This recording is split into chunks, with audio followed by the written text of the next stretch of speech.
नमस्कार मेरे प्यारे बच्चों, कैसे हैं आप सब? आशा करता हूँ आप सब बढ़िया होंगे, स्वस्थ होंगे, मस्त होंगे और आप सबकी पढ़ाई भी बढ़िया से चल रही होगी।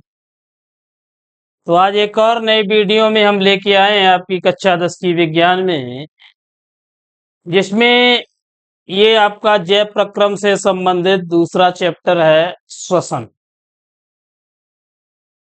श्वसन के बारे में आज के वीडियो में हम सभी पढ़ेंगे कि श्वसन क्या है। श्वसन से रिलेटिव जो भी आपकी परिभाषाएं हैं, उन सभी के बारे में आज के वीडियो में हम सभी अध्ययन करेंगे। श्वसन के प्रकार या जो आपका अन्य एल्कोहलीय किण्वन वगैरह है, वायवीय श्वसन, अवायवीय श्वसन के साथ साथ, तो इन सभी का अध्ययन आज के वीडियो में करने वाले हैं। तो चलिए देर ना करते हुए चलते हैं सीधे टॉपिक पर अपने। श्वसन है क्या? देख रहे हैं स्क्रीन पे आप, जैव प्रक्रम सेकंड है आपका।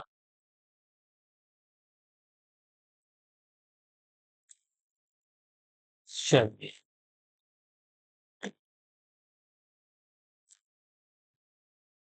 लिखा है श्वसन। श्वसन है क्या, इसके बारे में जानेंगे हम सभी आज। तो देखिए, जैव प्रक्रम में हमने बताया जो लाइफ प्रोसेस है, उसमें आपका पोषण पड़ चुका है, श्वसन, इसके बाद में परिवहन और लास्ट में आपका रहेगा उत्सर्जन। ये हमारे दैनिक जीवन की नियमित क्रियाएं हैं।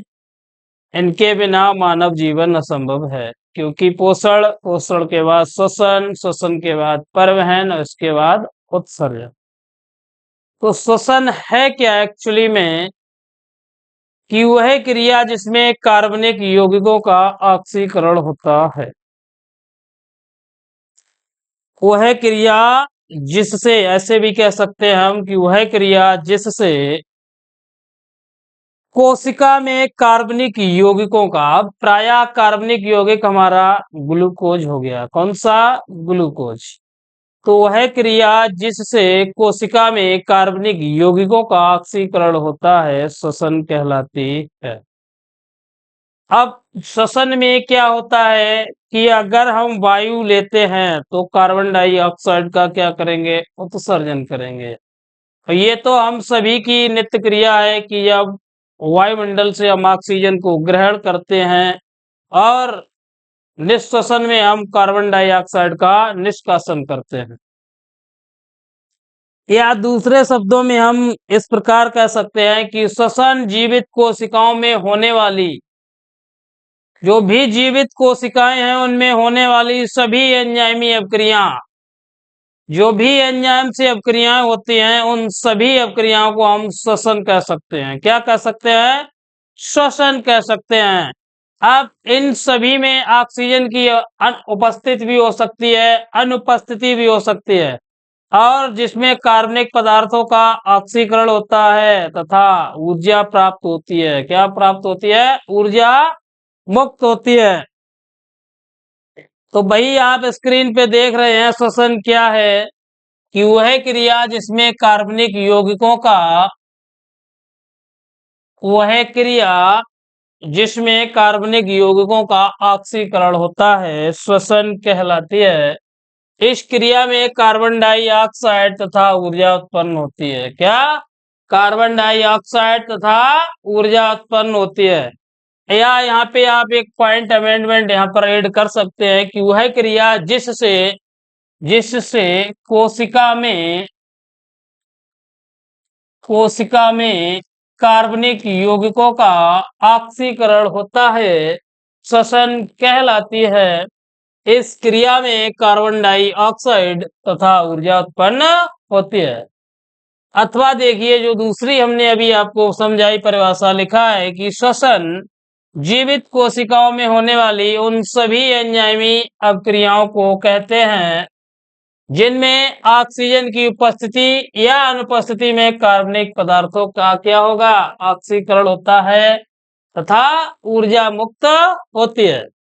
अब देखिए ऐसे एक समीकरण के द्वारा हम समझेंगे कि जैसे हम भोज्य पदार्थ भोजन जो भी भोज्य पदार्थ के रूप में लेते हैं, वो खाना से लेके जो भी आप यूज करते हैं सब कुछ, तो भोज्य पदार्थ प्लस श्वसन में क्या ग्रहण करते हैं? ऑक्सीजन। तो भोज्य पदार्थ प्लस ऑक्सीजन। अब ये एंजाइम की उपस्थिति में होती है। एंजाइम किसकी उपस्थिति में? एंजाइम की उपस्थिति में होती है। यहाँ पर टेम्परेचर जो हमारा है वो 25 से 25 से लेके 45 डिग्री सेल्सियस तक। कितना? 25 से 45 डिग्री सेल्सियस तक। अब इसमें देखिए हमें कार्बन डाइऑक्साइड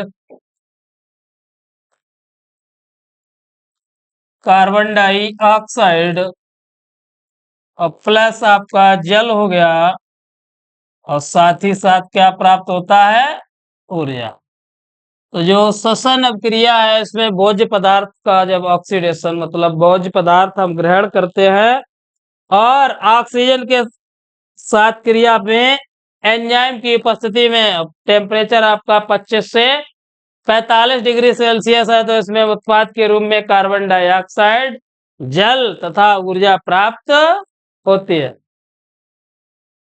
अब नेक्स्ट है, देखिए आगे लिखा है कि जंतुओं तथा मनुष्यों में श्वसन के लिए विशेष अंग पाए जाते हैं। ये तो हम सभी जानते हैं कि जो भी जंतु हैं या हम सभी मनुष्य, प्रत्येक में विशेष अंग पाया जाता है श्वसन के लिए। जैसे हम लोगों के नाक है आपकी, और मुख से भी श्वास लेते हैं, परंतु पादपों में श्वसन के लिए किसी प्रकार का कोई विशेष अंग नहीं पाया जाता है। ये तो देखा है आप सभी ने कि जो भी जीव जंतु या मनुष्य है उन सभी में श्वास लेने के लिए विशेष अंग पाए जाते हैं, लेकिन जो आप पादप देखते हैं पेड़ पौधे, उनमें कोई विशेष अंग नहीं पाए जाते हैं। अब जो पेड़ पौधे हैं वो किस प्रकार श्वसन करते हैं? तो देखिए, जीवित रहने के लिए श्वसन अति आवश्यक क्रिया है। तो पेड़ पौधे भी अगर जीवित रहना है तो श्वसन तो उन्हें भी करना है, श्वसन की क्रिया। तो पेड़ पौधे जो है वो रंध्रों द्वारा शुष्क वायु, ऑक्सीजन जो है आपकी शुष्क वायु प्रवेश करती है, जो पादपों के सभी भागों में पहुंचकर भोजन के ऑक्सीकरण के फलस्वरूप श्वसन में भाग लेती है। तो वही स्क्रीन पे देख रहे हैं आप कि जंतुओं तथा मनुष्यों में श्वसन के लिए विशेष अंग पाए जाते हैं, परंतु पादपों में श्वसन के लिए कोई विशेष अंग नहीं पाए जाते हैं। इनमें रंध्रों द्वारा ऑक्सीजन युक्त वायु प्रवेश करती है, जो पादपों के सभी भागों में पहुंचकर भोजन के ऑक्सीकरण अर्थात कोशिकीय श्वसन में भाग लेती है। इसमें कोशिकीय श्वसन में भाग लेती है।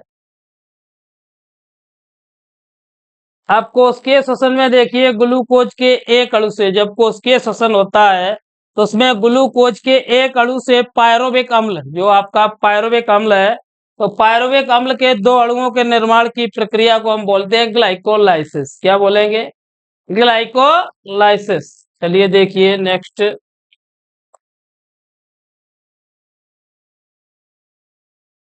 अब श्वसन के प्रकार पढ़ेंगे हम सभी। तो श्वसन 2 प्रकार का होता है मुख्यतः, एक वायवीय या इसे आपसी श्वसन बोलते हैं हम, वायवीय या आपसी श्वसन, दूसरा आपका अवायवीय या अनाक्षी श्वसन। तो वायवीय श्वसन का है कि यह आणविक ऑक्सीजन की उपस्थिति में होता है। जो वायवीय या अक्षी श्वसन है आपका, यह जो आणविक ऑक्सीजन है O2, आणविक ऑक्सीजन की उपस्थिति में होता है। ऑक्सीजन भोजन को पूर्णतः ऑक्सीकृत करके कार्बन डाइऑक्साइड तथा जल में परिवर्तित कर देता है। कार्बन डाइऑक्साइड तथा जल में परिवर्तित कर देता है, और इसमें अधिक ऊर्जा मुक्त होती है। कैसी? अत्यधिक ऊर्जा मुक्त होती है। यह प्रक्रिया आपकी कोशिका द्रव्य में शुरू होती है। इसमें ग्लूकोज के एक अणु से हमें 38 एटीपी और 6 कार्बन डाइऑक्साइड, कितने ग्लूकोज के एक अणु से 38 एटीपी और 6 कार्बन डाइऑक्साइड के अणु बनते हैं। कितने? 38 एटीपी और 6 कार्बन डाइऑक्साइड के अणु बनते हैं।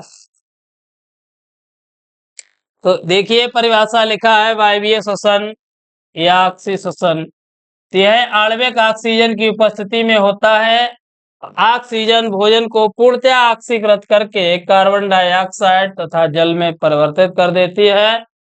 इसमें अधिक ऊर्जा मुक्त होती है। यह प्रक्रिया आपकी कोशिका द्रव्य से शुरू होती है। इसमें ग्लूकोज के एक अणु से 38 एटीपी, कितने? 38 एटीपी और 6 कार्बन डाइऑक्साइड के अणु बनते हैं। कितने? 6 कार्बन डाइऑक्साइड के अणु बनते हैं। तो देखिए अब क्रिया, ग्लूकोज का फार्मूला C6H12O6, ये हो गया आपका ग्लूकोज प्लस आणविक ऑक्सीजन है तो O2,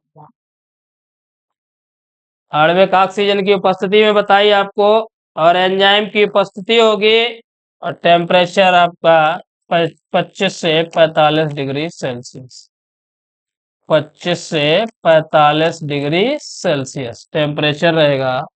तो हमने अभी आपको बताया कि इसमें सर्वप्रथम कार्बन डाइऑक्साइड प्लस जल, तो कार्बन डाइऑक्साइड प्लस H2O। अब 6 अणु पे प्राप्त होंगे, 6 कार्बन डाइऑक्साइड, 6 जल, कार्बन डाइऑक्साइड,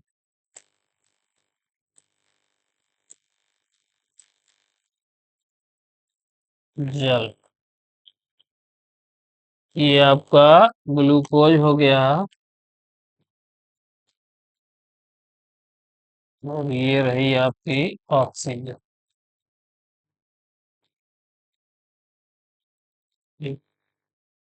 चल, तो ग्लूकोज ऑक्सीजन के साथ क्रिया करके 6 कार्बन डाइऑक्साइड और 6 अणु जल के देता है। और इसके साथ ही साथ हमने बताया आपको 38 एटीपी, 38 एटीपी एडेनोसिन ट्राइफॉस्फेट, या 673 किलो कैलोरी, या 673 किलो कैलोरी,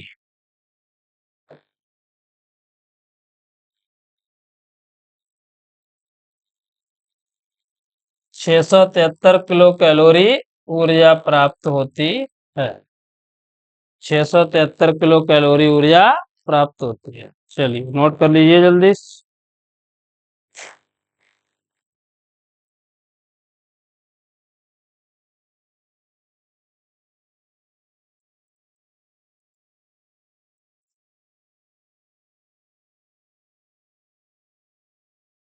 नेक्स्ट देखते हैं अगला।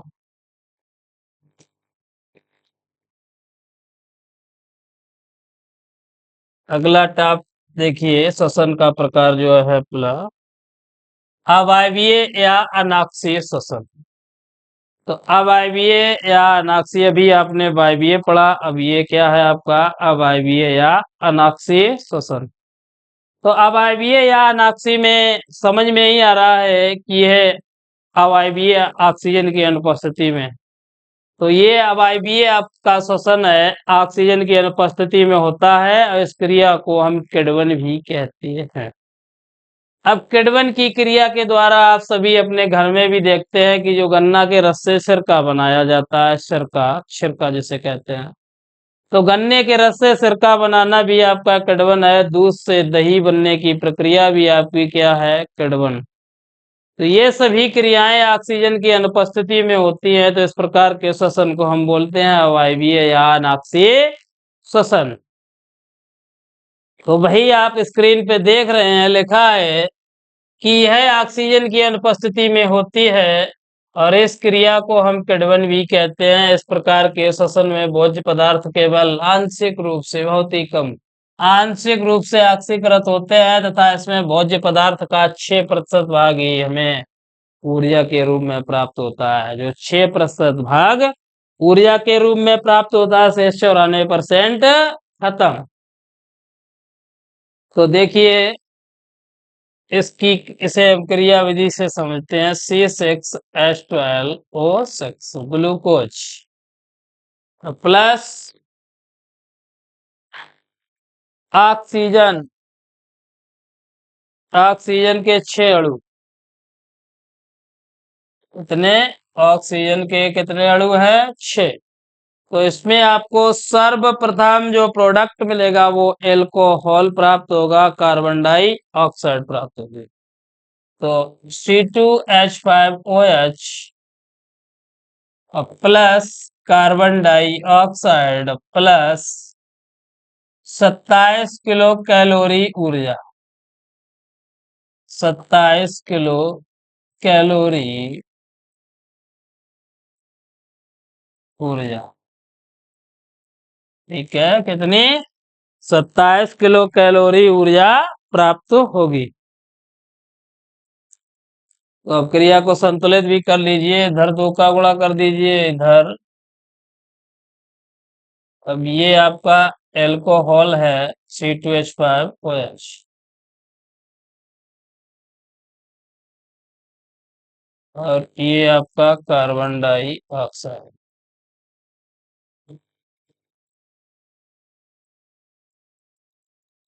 Carbon dioxide. अब ये है आपका ऑक्सीजन।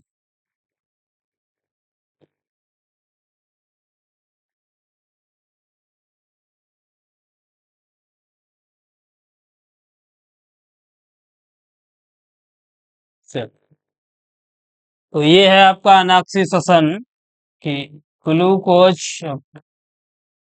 अनॉक्सिशन। केवल 6% ही भोजन की ऊर्जा प्राप्त होती है, उसमें लिखा है हमने 27 किलो कैलोरी।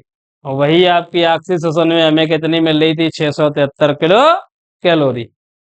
अब देखिए अनाक्सी या अवायवीय ऑक्सीकरण में जो पायरुवेक अम्ल है Na2H हाइड्रोजन आयनों को वापस लेकर रेखित पेशी कोशिकाओं में अधिकांश परजीवी जंतुओं जैसे आपका फीताकृमि आदि में लैक्टिक अम्ल में परिवर्तित हो जाता है। और यह क्रिया आपकी किसमें होती है? कोशिका द्रव्य में। किसमें? कोशिका द्रव्य में होती है। चलिए, तो वायवीय और अवायवीय ऑक्सीकरण बढ़िया से याद करना है, ये पूछ लिया जाता है, पिछले वर्ष पूछ लिया गया था। तो वायवीय और अवायवीय श्वसन आप अच्छे से याद करें, और आशा करता हूँ कि आप सभी को ये अच्छे से समझ में भी आया होगा। तो देखते हैं आज का अगला टॉपिक क्या है हमारे पास। एल्कोहलीय किण्वन है आपका।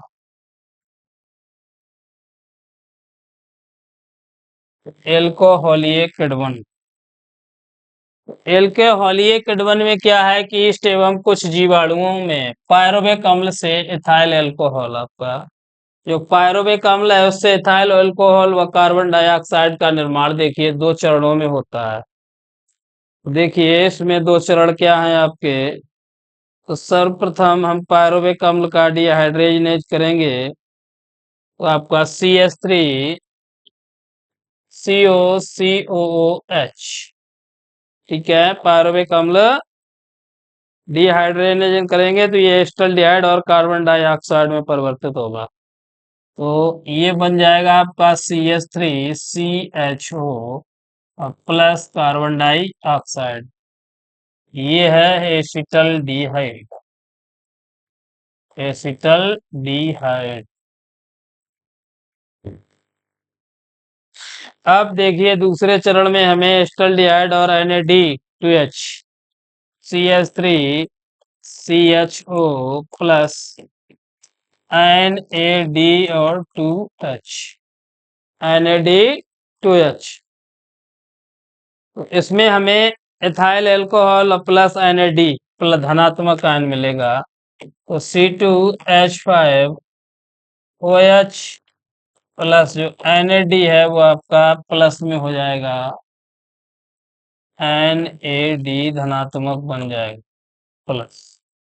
ये आपका इथाइल एल्कोहल या एथिल एल्कोहल।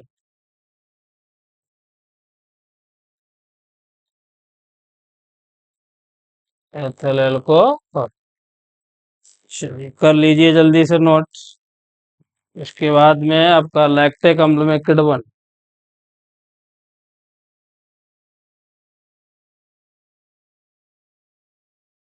चलिए लास्ट टॉपिक है आज के वीडियो का ये।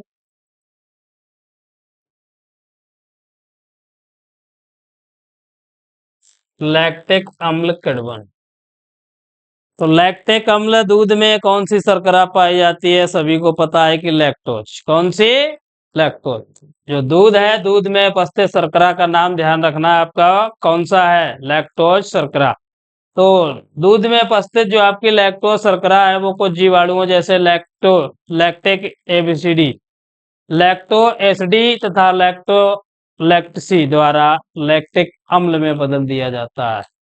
लैक्टिक अम्ल में बदल दिया जाता है। इस अम्ल के कारण दूध आपका कैसा हो जाता है? खट्टा हो जाता है, और यह प्रक्रिया लैक्टिक अम्ल किण्वन कहलाती है। जो अम्ल के कारण दूध हमारा खट्टा होता है, इसी प्रक्रिया को हम बोलते हैं लैक्टिक अम्ल किण्वन। चलिए लैक्टिक अम्ल किण्वन देखिए, देखते हैं। तो सर्वप्रथम देखिए लैक्टोज शर्करा के जल अपघटन से। लैक्टोज शर्करा के जल अपघटन से हमें ग्लूकोज और गैलेक्टोज मिलता है। तो लैक्टोज जो है आपका, लैक्टोज प्लस जल, इससे हमें क्या प्राप्त हो रहा है? ग्लूकोज और प्लस गैलेक्टोज। गैलेक्टोज, ग्लूकोज और गैलेक्टोज। ठीक है। तो लैक्टोज और जल से हमें ग्लूकोज और गैलेक्टोज। अब दूसरा चरण जो है आपका, इसमें हेक्सोज शर्कराएं लैक्टिक अम्ल में बदल जाती हैं। तो इसमें देखिए आपका ग्लूकोज है C6H12O6। ग्लूकोज आपका कोशिका द्रव्य,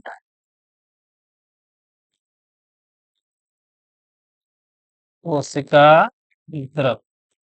ठीक है। तो कोशिका द्रव्य से ये पायरुविक अम्ल C3H4O3, C3H4O3, ये आपका पायरुविक अम्ल।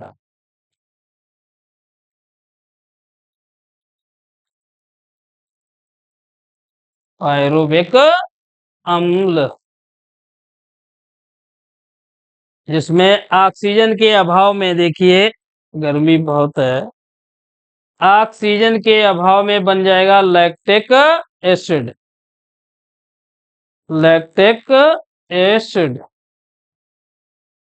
तो यहाँ पर जब ऑक्सीजन का अभाव होता है,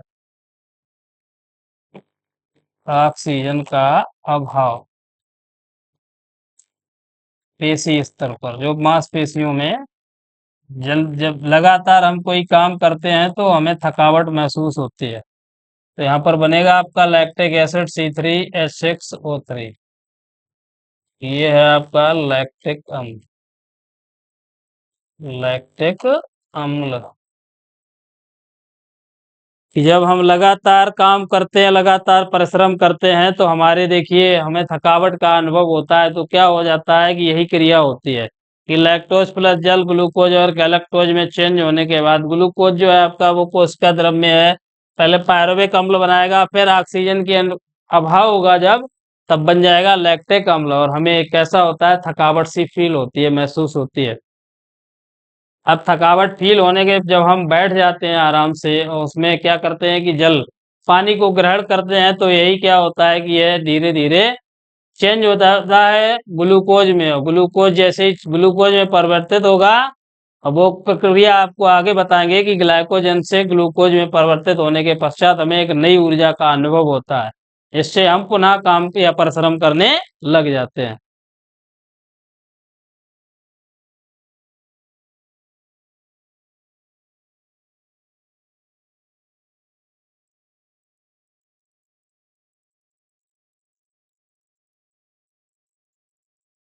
चलिए नोट कर लीजिए जल्दी। वही है प्रक्रिया आपकी कि लगातार हम जब परिश्रम करते हैं तो हमारी पेशियों को पर्याप्त ऑक्सीजन नहीं मिलती है, और ऑक्सीजन की कमी से जो ग्लूकोज है किसमें कन्वर्ट होता है, लैक्टिक अम्ल में।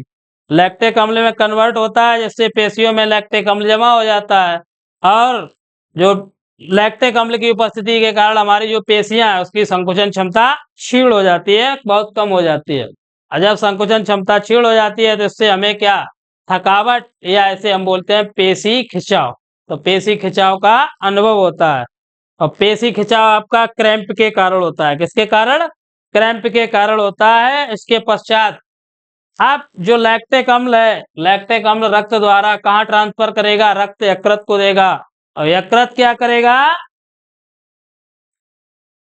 कि इसे पुनः ग्लाइकोजन में चेंज कर देगा। किसमें, लैक्टिक अम्ल को पहले ग्लाइकोजन में चेंज करेगा, और ग्लाइकोजन किसमें पहुंच जाएगा, कन्वर्ट करेगा ग्लूकोज में, जिससे हमें फिर एक नई ऊर्जा प्राप्त होती है। तो यही आपकी है लैक्टिक अम्ल किण्वन की प्रक्रिया। तो आज के वीडियो में बस इतना ही। आशा करता हूं कि आप सभी को अच्छे से समझ में आया होगा। अगर किसी प्रकार की कोई दिक्कत हो रही है समझने में या हमारे समझाने में, तो आप हमें कमेंट बॉक्स में जरूर बताएं, जिससे हम खुद में सुधार करें। तो आज के वीडियो में बस इतना ही। अब मिलेंगे अगले वीडियो में, तब तक के लिए धन्यवाद। जय हिंद, जय भारत।